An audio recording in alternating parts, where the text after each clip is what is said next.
Welcome back to the channel. If you're new, it's great to have you here.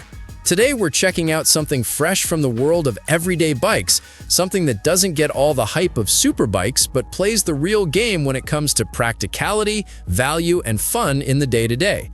I'm talking about the 2026 Suzuki Viva R Style. It's the kind of ride that ticks a lot of boxes: usable, efficient, affordable, and just enough style to keep things interesting. Before we dive in, go ahead and hit that subscribe button so you don't miss the next ride review. All right, let's roll. From the moment you see the Viva R Style, you get a sense that Suzuki wants a little more flair this time around. This isn't a stripped-down utilitarian commuter, it's a step up. The bodywork has sharper lines, the graphics are more modern, and the finishing touches feel a little more premium than some rivals. The stance is upright and comfortable, the seat height looks friendly, and the proportions suggest it's built for getting around town easily but not feeling underpowered. Suzuki has clearly tuned the style so you feel like you're riding something with character, not just a basic bike. Under the shell, the 2026 Viva R Style is expected to run a small capacity engine, likely in the 105 to 110cc range, because that's the sweet spot Suzuki often plays in this segment. It won't be a rocket, but in a bike built for urban life, that's exactly fine. The emphasis here is on smooth delivery, manageable performance, low running costs, and reliability.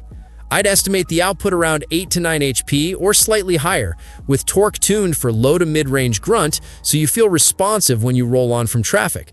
What matters more than big numbers is how it behaves in real city and suburban conditions, and the Viva R Style looks like it has that mindset. Transmission and usability are key, and Suzuki hasn't complicated things. This bike is likely to ship with a 4 or 5-speed gearbox, well matched for daily commuting. The gear changes feel light, and the clutch is probably designed to be forgiving. That makes this bike user-friendly whether you're an experienced rider or someone newer to two wheels. The handling also keeps it simple. Comfortable upright riding, decent control, sensible suspension trade-offs. It's not built for track days, but for everyday traffic, narrow lanes, potholed roads, and routine rides, it feels right. Comfort and ergonomics also get treated well here. The seat is broad enough for two. The foot peg placement and handlebar height suggest an upright, relaxed posture rather than a super aggressive crouch. That means when you're riding in stop-and-go traffic or spending a bit more time in the saddle, you don't feel like you wanted a race suit. For many people, that blend of practical comfort plus just enough style is what makes a bike feel more special. Technology on the Viva R Style isn't going to blow your mind, but it's smartly done.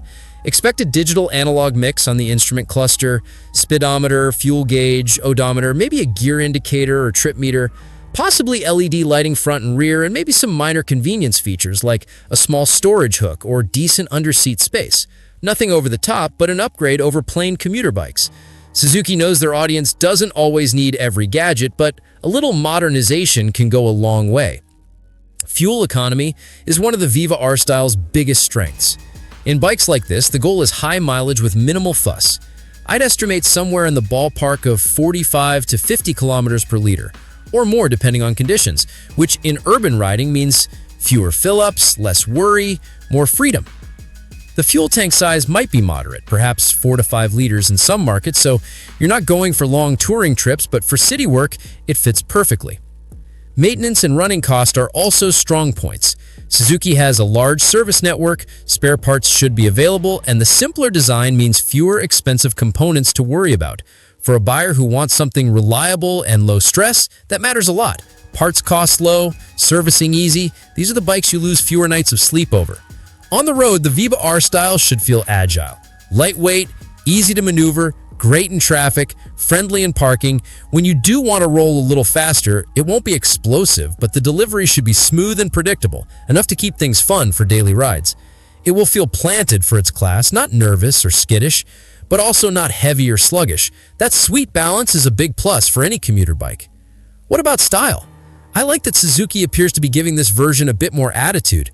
The graphics, the shape, the finishing touches make it look grown up without going full sport bike. The blacked out bits, maybe alloy wheels, depending on market, the slightly more premium touch, it makes the bike look nicer parked, nicer when you walk up to it, and nicer to ride when you're just cruising. In the commuter world, that little bit of extra style goes a long way because your bike is part of your daily experience. Now, let's be clear. This bike won't compete with high-performance machines or big-capacity motors. It won't be flogged on the track, and if you load it with 2 heavy riders plus baggage up a steep incline at altitude, you'll feel it. But that's totally fine for what it aims to be. What matters is its honesty in purpose.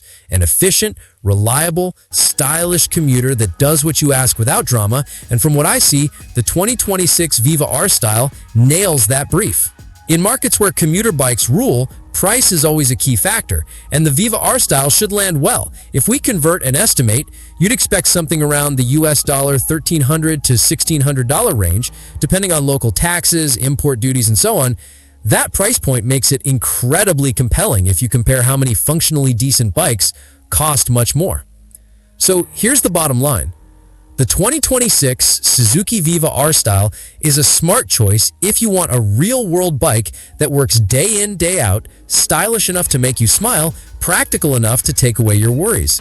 It's not flashy in a superhero way, but it's solid, dependable, and looks good doing it.